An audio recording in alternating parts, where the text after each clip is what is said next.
Hey guys, Evermost26 here, and welcome back to highlights of ULC, and welcome back to videos on my channel in general. And most of you, well actually no, none of you are wondering because my upload schedule is utter crap anyway, but for the two of my subscribers who were wondering where my videos were, I've in fact been on holiday for the past 2 weeks, hence there have been no uploads, but we're back now with round 4 of ULC, representing the F1 League.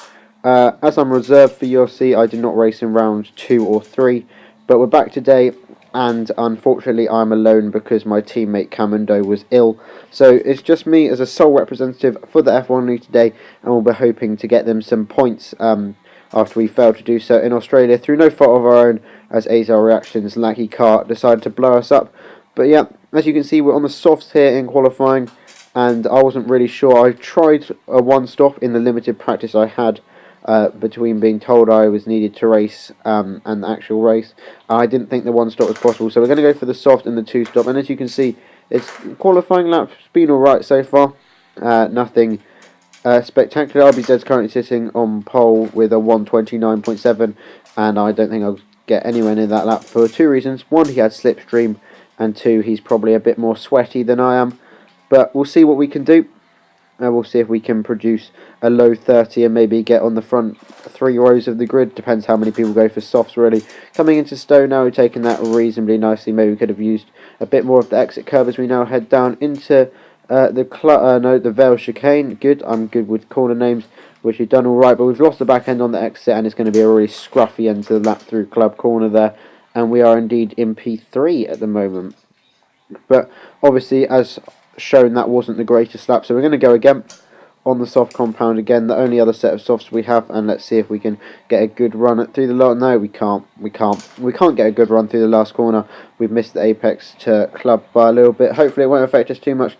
Through turn 1, late shift up to 8th gear to get the turn in, as turn 2 is completely flat out as we head into this new section of Village, I think, and then the loop, which we've done quite nicely actually, although the exit wasn't quite as good as last time as we head through this corner on to the Wellington Straight. And as you can see, we're slightly up on our delta, and I was happy with that. My first set on the previous lap I've been pretty happy with, so we've gained 3 thousandths there. That's me pretty happy as we now come through Brooklands and Luffield. This is quite poor on my last lap, and as you can see by my delta, we've shot up to -2 there. So that's good as we come through Woodcote, down the old pit straight towards Cops Corner, very fast in 7th gear, shifting down there. Can we run the car out as wide as possible? Getting on the curve there, it chucks us off and it loses us a bit of time right on the limit of the track as we now come into Maggots and Beckett's, and we've cut that corner a little bit. Unfortunately, I didn't notice at the time, very minimal corner cut, and I don't think it really gains us any time. You want to have a look at our delta, if you will. But yeah, we're still up as we head down the hanger straight towards the last few corners, where I know there's a lot of time to be gained from my last lap. Coming into Stowe now, take a late apex, run the car out wide, just keeping it on the white line there and on the track as we head down towards the Vale chicane. We've taken a nice line through there. Can we get the second part of it hooked up nicely? Avoid the exit curb this time, which is going to give us a much better run through Club Corner and across the line. It's a 1:30.0, which has put us second on the grid there. And although only 3 people went for soft tyres, I was pretty happy with that, to be honest, as we were 3/10 off RBZ, yes, but we beat our reversal, our F1 driver there, obviously, and I was pretty happy with how that went. So, we're starting second on the grid. We'll see if we can make anything of that. As you can see, no rain forecast, which is unfortunate. I'd like a bit of earlier rain so I can maintain position, but to be honest, I was more looking forward to battling with the medium runners in the early stints, like the Flying Finn, RG Matiz, some of the best drivers on the game, I'd say, and maybe having a fight with them, because I would never really get the chance to race against people like that. So I was actually quite excited for this, despite the fact that I had minimal practice, and I was thinking now maybe the two-stop wasn't the best strategy. As you can see there, we're setting it up for soft, hard, medium. If there's a perfect safety car, maybe we can do 2 mediums, but I doubt it, to be honest. I wasn't expecting to have good tyre wear due to not much practice, but I'm not trying to use that as an excuse, to be honest, even though I'll probably say that a lot. It's not really an excuse. I'm not really expecting to be anywhere near as quick as most of the people in this field, and I'll just be happy to come away with points at the end of the day. So yeah, points was my main aim, but starting second had maybe given me a bit more hope for that. As you can see, skipping to the end of the formation lap, AR Reverser has decided to overtake me And we have the Flying Finn right behind us. Obviously, AOR F1 champion, if you didn't know, and he pretty much dominated that. Although CRU did have a little bit of bad luck, Finn was definitely the most consistent and most deserving driver of that, apart from Baku, which we will not talk about.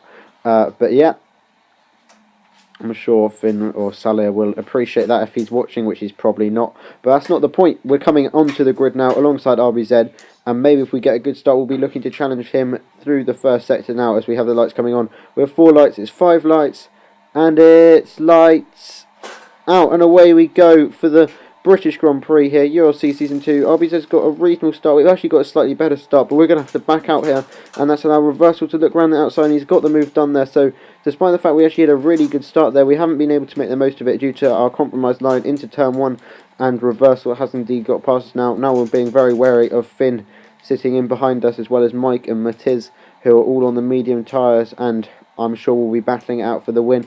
But Finn looks content at the moment to sit behind and watch on as we've got Reversal. Maybe having a look at RBZ there, but he decides to back out of it. Just letting him know he's there as he cuts that corner there. As we now come through Luffield. Can we get this a good exit off here? It's alright, nothing special. Reversal maybe loses the car. Probably a bit of lag, to be honest, as we now head down the National Pit Straight towards Copse once again, using the curb on entry to give us a good line, but we can't drive and we've run slightly wide on the exit curb. Finn appeared to do the same thing, maybe following us out wide as we now head into Maggots and Beckett's and Chapel as we head round here. We've actually taken a reasonable line through there, maybe slightly poor through Chapel there, and that's going to cost us, and we're not going to get the slipstream. There's green flag because Cyril Hamilton's been killed in the background as we now head down to the hangar straight. Reversal appears to be having a look at RBZ into Stowe. They're going to go side by side. RBZ looks to have the higher ground at the moment. Is Reversal going to be able to come back as they head down towards the Vale chicane? And it looks like RBZ has got that. Reversal being forced out wide, and we tracked it up the inside. That was a big mistake, and we've gone spinning, and that's 100% my fault. Not even going to try and blame Reversal for that. I shouldn't have been putting my nose in that position. There's just no need for it. We've lost 3 positions there. We just managed to hold on ahead of the Mighty Midget, but we lost out to Finn, Mike, and Matiz there as we take a very good line through turn 1. Yep, solid driving that there. But yeah, this wasn't bothering me too much, to be honest, because those 3 were probably going to pass me at some point before the end of the stint anyway, so I'm not too bothered. Hopefully maybe I can actually use them to pass Reversal and RBZ later in the stint if I have the pace, which I probably won't because I'm bad at this game. But yeah, currently sticking reasonably well with Matiz, Mike ahead in 4th, and then Finn now in my position in 3rd, with RBZ maintaining the lead. There's a green flag again for some reason. I think Cyril Hamilton got a drive through and then decided he couldn't be asked, so retired from the road, which is fair enough as we head through Copse once again. Can we actually do it properly this time? Yes, we've actually done it reasonably well, although Matiz did it better, but that's not the point. As we head through Maggots and Beckett's once again, we've braked at a very awkward angle there. We just managed to save it there. That was quite an impressive save at high speed through Beckett's, and then there's a virtual safety car. And at this point, I thought smart. I remembered I was watching the Tier 2 stream, and Finn said if there's an early virtual safety car or safety car, the soft runners should come in and pit. So that's what I was going to do now. At this point, I'm like, come on, look at the Delta, guys. Let's move on. So I was going to go straight in the pit lane here because I'd listened to Finn.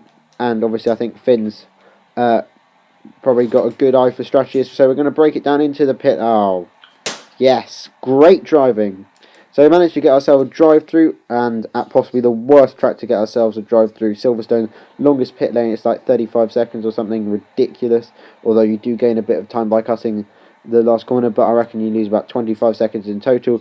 And because we're a complete idiot and hadn't practiced the pit lane, so therefore decided to go in all guns blazing. We've also been held up by STS Alonso, so that's good.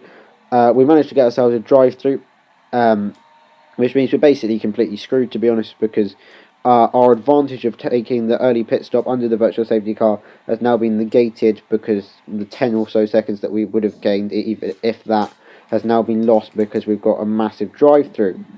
So, even though we're currently in 16th, that's obviously going to become last at the end of this lap when we put into the pits to serve our drive-through, because we're going to do it as soon as possible, and then just push on to see if we can jump anyone at the back of the field when they're making their pit stops. So, skipping ahead to the end of that lap, Azar Reaction sets the fastest lap of the race, coming in to serve our drive-through. This time we've got it easy slowed down, and with enough time to spare.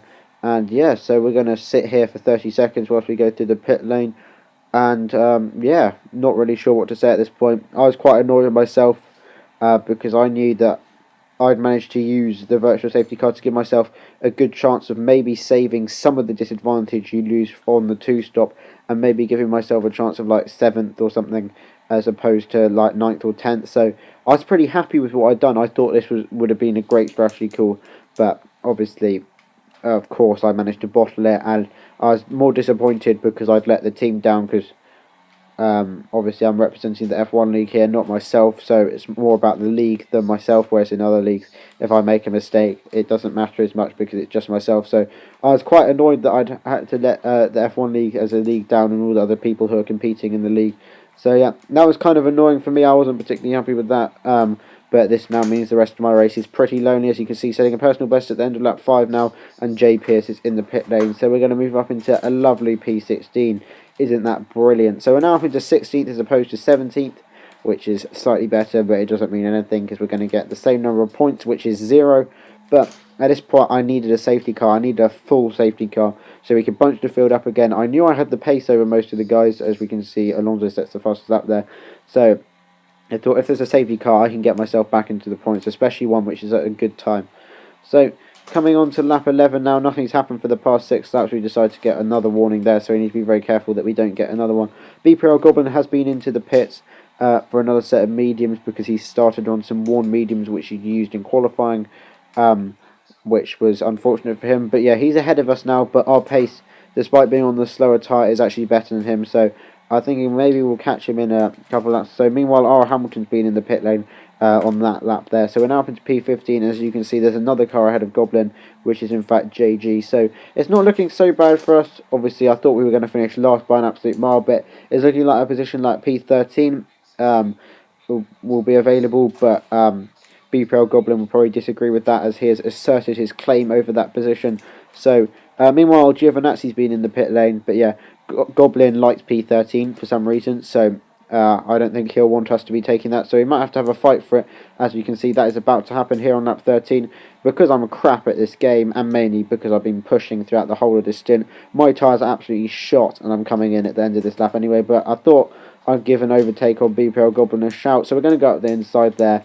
And I wasn't sure about this. This looked quite dodgy at the time from when I was driving it. I think there's a bit of lag from Goblin's car, and I was thinking about the league here, so I was like, what's the point in getting a penalty for an overtake in a race? You're not going to get points.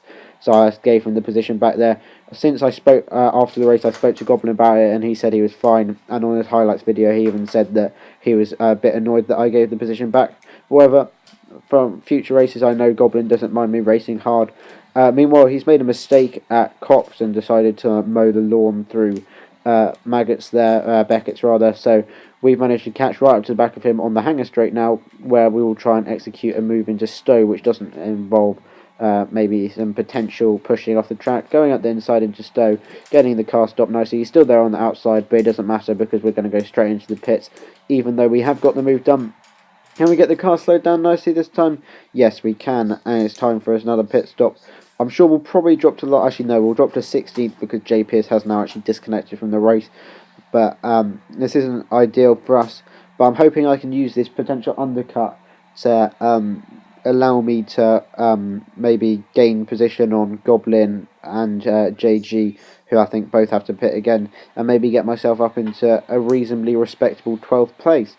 So, as we're now coming out of the pit lane now, actually a 2-second dead stop, as nice words, and as predicted, I'm in P16 with just Jay Pearce behind me, who isn't even in the race anymore. So we are effectively last at this point, which is lovely, of course, as we head through the new section. No, it's not new anymore, but the newer section of track there, which we've managed to take an interesting line through. But that's not what we're going to be talking about. We're going to be talking about our last stint as we set a personal best at the end of lap 15 there. And Goblin is now in the pit lane, and we're going to go well past him there. So up into 15th, we're no longer last. Joy of joys. And next up is Harry D, who I think is actually disconnected from the race at this point. So we should catch him, and we should pass him, which is even better, because we'll now be in 14th place, which is obviously better than 15th.